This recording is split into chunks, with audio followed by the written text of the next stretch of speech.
latest edition of Spotlight on Success. I have the sheer pleasure and honor of sitting here with Brandi, the Executive Director of Phoenix Pride. How are you? I'm great. I'm glad you're great. So, Brandi, I want you to do me a favor. I want you to tell our viewers about Phoenix Pride. You just had another amazingly successful, although a bit warm, festival in the park 2 weeks ago. Tell us about Pride and all the types of things that Pride's involved with throughout the year. Absolutely. Phoenix Pride is an LGBT organization that, is not just about the party in the park anymore. Although that is a huge community event that we produce for the community, but the main thing that Phoenix Pride does is we celebrate and promote the history, diversity, and future prosperity of the Metropolitan Phoenix LGBTQ community. Now, what does that mean? That's a lot of big words. We not only have the festival, the parade, now Rainbows Festival, and other community events like our Pride Gala and our pageants, but the one thing that we have been working hard over the last 4 or 5 years is to create a sustainable scholarship program for the LGBTQ individuals and a community grants program that offers financial opportunities for organizations, not just LGBT organizations, but other nonprofit organizations that want to service our community and service all LGBT individuals. So let's talk about the grants program for a second. I know that another one community business, Hospice of the Valley, received a grant from Phoenix Pride this year because they want to make sure that their bereavement counseling to the LGBT community is top of the line, and they want to invest in making sure that they are serving the community's needs. They are not an LGBT organization. No. They happen to have services that are provided to the LGBT community, so that put them in a situation where they could apply for a grant. Where they qualified, absolutely. Okay. The same with Chrysalis, with the domestic violence. That's one of the things that they really wanted to focus on was making sure that they had training for all of their employees and their staff that would work with domestic violence victims. Right. But not just with the victims, but also go into the court system and be able to help train and make sure that people know what it is to work with the LGBT community and how we should be, cultural competency. Yeah, exactly, Okay. exactly. So Chrysalis is working on cultural competency in the court system and in domestic violence situations. Yes. And Hospice of the Valley has created their LGBT bereavement piece. Now, I know that there are grants from the foundation that have also gone to some of our beloved LGBT nonprofit organizations as well. Yes, 1 in 10 specifically this year. The 1 in 10 grant helped pay for their first year's rent on their new 1 in 10 youth drop-in center, which we were happy to be able to do. The one that just opened up. Just opened up and is located just right down the street from us. So That's an amazing partnership. We're happy to have them as a neighbor. It was an amazing opportunity for us to do something like that for the youth of our community. So 1 in 10 sees a need, but of course they reach out, they apply for the grant, and Phoenix Pride comes in and says this is an important program. Right. It's important to the health and well-being of our LGBT community, and you said we're going to give you a grant for the first year. Yes, absolutely. That's awesome. Maybe we should think about becoming nonprofit. No, I'm just joking. We have a wonderful partnership with Phoenix Pride. We've been fortunate enough to have a partnership between Phoenix Pride and One Community pretty much since the beginning stages of One Community, and it's a partnership that we value very much. So you have the community grants program, and then you have a scholarship program for LGBT and questioning youth? We actually use the word queer instead of questioning. Alrighty. And is queer and questioning, are they interchangeable? I don't think so. Okay. Because I think there are individuals that actually identify as queer, whereas they might not identify as gay or lesbian. Okay. There is a whole segment of our community out there that identifies as queer. Wonderful. Okay, so now we have a fuller understanding of what the Q and the LGBTQ means. Yes. So how many scholarships are you giving out a year now? Our very first year, which was 2008, we gave out 2 scholarships. Okay. We increased that the next year to 5, and the following year to 10. And our hope is that this year we will be giving out 15 scholarships. Oh my goodness. Yes. In a And year. they're in a year, and they're $1,500 scholarships for each person. We had, I do know that we had 28 applications submitted this year, and that's the most that we've actually ever had. So we're very excited about that. That means more people are learning, more individuals are learning about the scholarship program, and they know that it's available to them, so more people are applying each year. And I was going to ask you that. How does a young person find out about the Phoenix Pride Scholarship Program? Do they go online? Is there like a website that lists a variety of scholarship opportunities? There's a couple of different ways. Obviously on our own website, we have the program published, but also, Arizona Community Foundation is who we work with for the application process and for the review process. They take care of all of that. We get the donations from the community and from organizations, and we make contributions from specific community events that we do. We provide that to the Arizona Community Foundation, and they handle the process because they are the experts in that field. I am not an expert in giving out scholarships or knowing how to even review a scholarship application. Neither are my board of directors. So we want to make sure that we partner with organizations that have that expertise and that are really going to do a good job with all of the programs that we offer. Because the Community Grants Program is the same way. It's all filtered through the Arizona Community Foundation, although we have people that sit on the review committee for grants where we don't for the scholarship. Okay. So you hold Pride, and now you, in October, will be holding Rainbows, and you have the gala, and you have the Mr. and Ms. Gay Pride. And from these events, you funnel money into these wonderful opportunities, the Community Grants Program and the scholarship program, both of which clearly are creating a stronger LGBT community and adding to a much stronger foundation, obviously present day, and obviously when we're investing in our youth in the future. Wonderful. So it is much more than a party in the park. Who knew? Buying a vehicle is a pretty big decision. At Camelback Volkswagen, there is a difference. It's not the Volkswagen, it's not the price. The difference is our commitment to you. It starts with our 24-hour test drive, 5-day no-hassle-return policy, so you get the right Volkswagen for you. At Camelback Volkswagen, the difference is nitrogen-filled tires, door guards, even service loaners for life. We're here for you even after the sale, and if you ever need anything, contact me directly. Experience the difference, the Camelback Volkswagen difference. So what's a typical day like for you as the executive director of the largest nonprofit serving the Maricopa County LGBTQ community? What are the types of things that you deal with on a typical day? Is there a typical day? Yeah, that's a good question. She might be tired. Yeah. It depends on the time of year. I mean, a typical day during planning season for the Pride Festival and Parade, I'm pulled in about 100 different directions, depending on whether I need to work on operations, I need to do tent diagrams, or approve porta potty contracts, or approve entertainment contracts. So it depends on the time of year. Right now, our big focus is gala, and having the gala is a benefit for the scholarship program specifically, but it's also a time for us to honor our Community Spirit Award winners, our scholarship winners for the following school year, and all of our parade winners and our partnership programs. So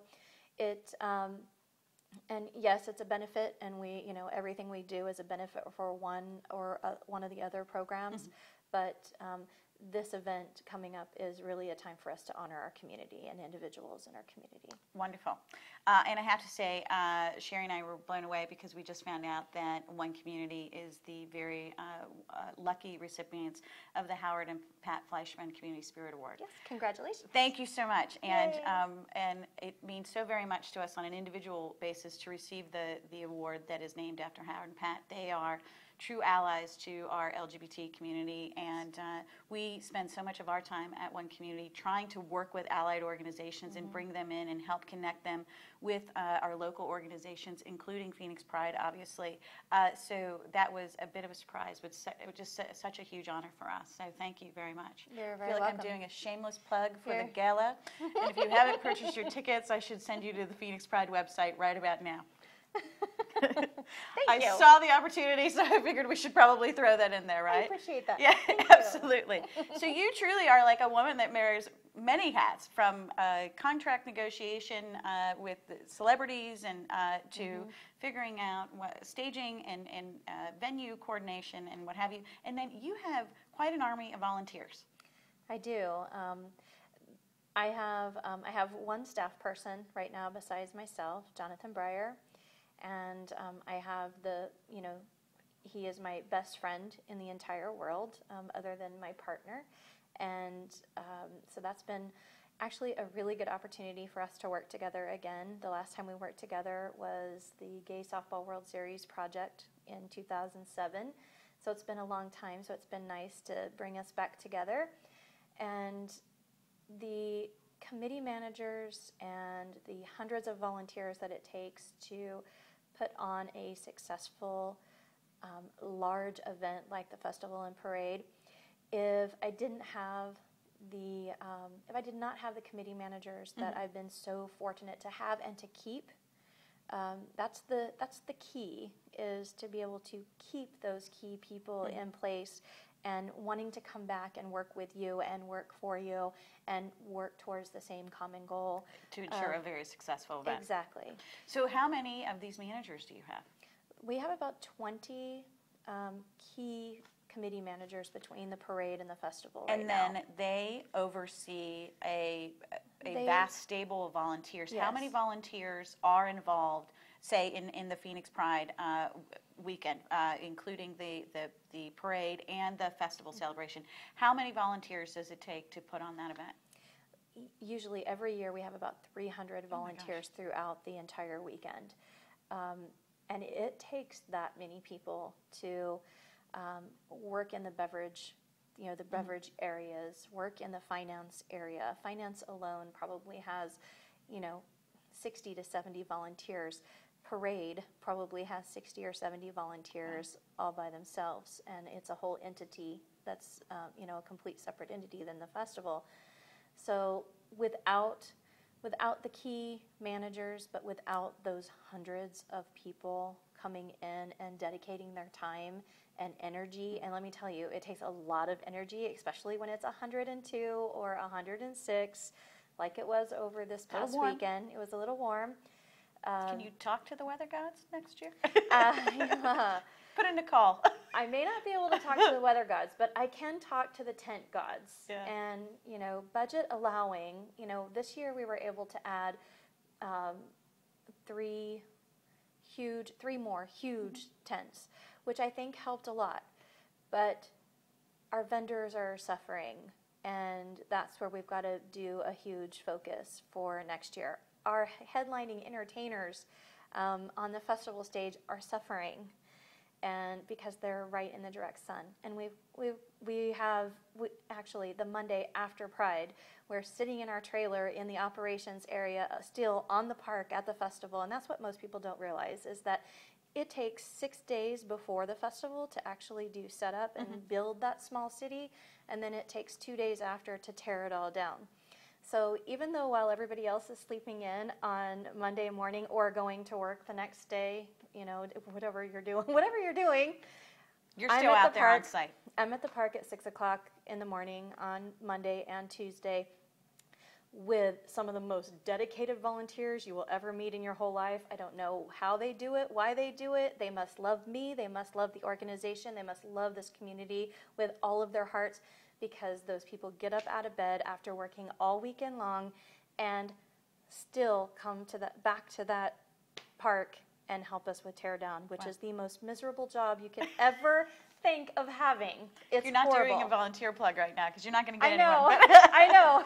She's saying it really is. I have to say this, though, all joking aside, one of the things that has always impressed me so much about this community is its heart. this is a community that Yeah. leads with its heart and is so dedicated to literally raising a small city and tearing down a small city over an 8-day period of time. And I also think that it's really impressive that you and your team, you know, don't have any drag time. It sounds like in the trailer saying, okay, what can we do differently next year? These are some issues that we see. We want to make sure this is a very enjoyable experience for everybody. It's definitely immediate. The planning for the next year starts the very next day.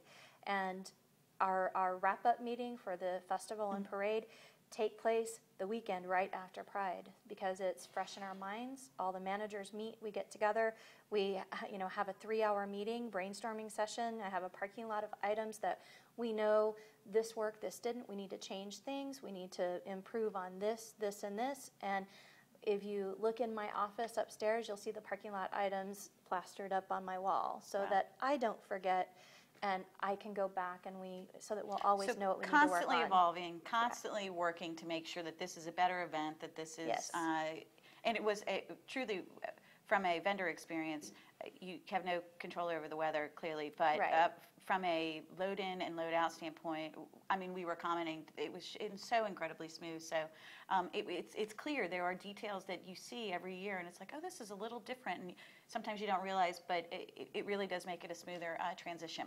So speaking of transitions, let's transition, and let's talk about the allied community. Do you find, from a Phoenix Pride perspective, and from a leadership perspective, do you see that there are just more and more businesses, all shapes and sizes, that are really understanding the value of having a true relationship with our local LGBT community?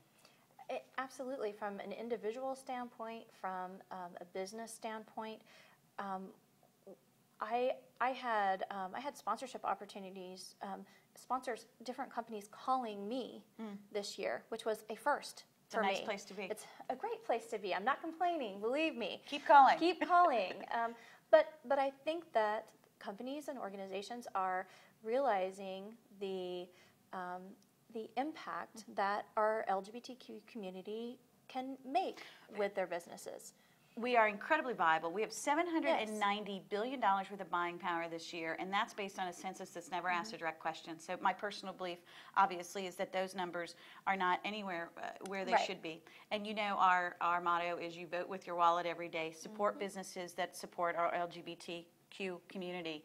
And we certainly have seen an influx both on an individual and on a business basis, and our phone is ringing in too, that is a very nice feeling, and I think it says so much about the emergence of our community, and it also just says that times are changing, that this is a community that deserves to be at the table. We deserve to be a part of important conversations that are happening in our city and in our state and in our nation and in our world, because we are very positive participants in our local community and obviously our larger community as well. We're seeing the same thing straight across the board.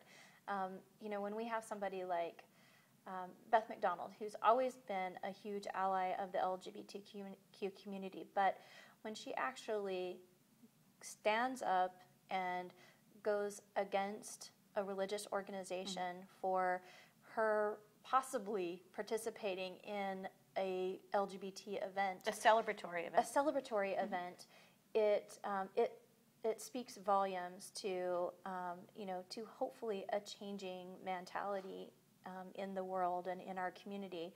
Now, I mean, even though she's been a huge supporter, but to stand up and physically say, I'm not going to choose. She changed her schedule this year, didn't she? She absolutely did, because she actually, what they didn't know is that she had turned me down, but I'd sent the press release out already, and I didn't know that she wasn't going to be able to be there until a week after I sent the press release. So she wasn't actually going to attend. Because she had a scheduling conflict. Because she had a scheduling conflict. And then she got some flack from a religious organization. Yes. She said, you know what, I'm going to change my schedule. Yeah, she called me on my cell phone, and I got bombarded with media, and she said, you know what, if I'm going to take a stand, I'm going to take a stand all the way, and I'm going to absolutely change my schedule so that I can be there and represent exactly and stand up and be present. So Beth McDonald and so many other folks are really choosing to take a stand for Yes. equality. Very cool. Rock on, Beth.